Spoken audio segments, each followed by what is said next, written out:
My name is Vishnu Gopal TV. I am a legal intern at Lechus and Company. I am from Cooperative School of Law, Kerala. I am a third year student pursuing BBA LLB Arms.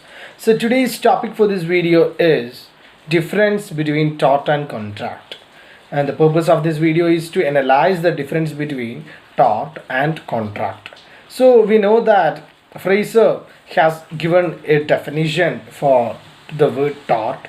According to Fraser, tort is an infringement of a right in rem of a private individual giving a right of compensation at the suit of the injured party.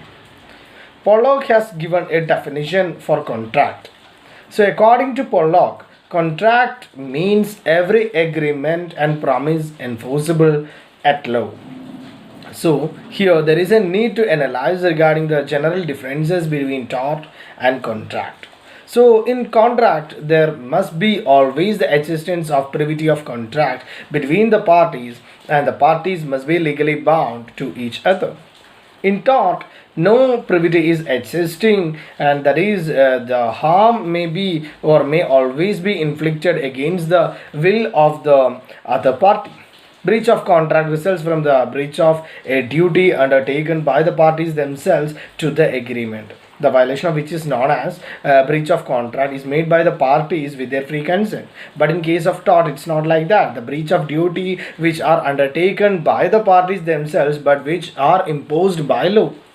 So for example, we can take, I have a duty to assault or not to assault. I have a duty not to assault or defame anyone is a duty not that I have voluntarily taken or undertaken.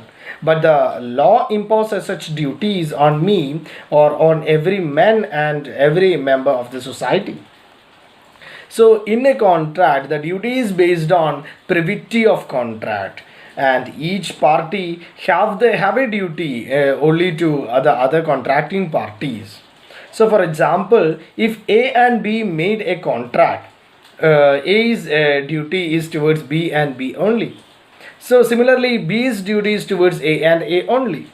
So duties imposed by law under the law of torts are not towards any specific individual or individuals, but they are towards the world at large. So however, even on tort, only that person will be entitled to sue who suffered damages by the breach of the duty. So for example, A's duty not to defame is not only towards X, Y or Z, but whosoever is defamed by A will be entitled to bring an action against him for the tort of defamation. So there is a need to look into one of the important case, that is Dongu versus Stevenson. So in the case of Dongu versus Stevenson, here the court observed that the manufacturer of the drinks has the duty to take care of every possible customers of his product. So damages are the main remedy for both, that is in an action for breach of contract and for the tort.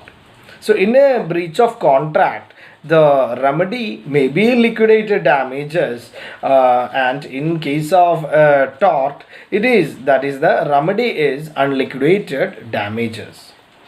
So it is understood that the damages in case of breach of contract is liquidated damages, but in case of tort it is unliquidated damages. So in the case of contract, the motive for the breach, it is immaterial, while in case of tort it's not like that. Here the motive is always taken into consideration, and in case of contract the consequence of mistake lead to the end of contract, but in case of tort it's not like that. Here the mistake is not at all a good defense, and the defendant cannot take mistake as a defense. So and also contract is a right in personam, but in case of tort it is a right in rem. So therefore we have analyzed in detail about the important differences between tort and contract in a detailed manner. So that's all about the topic.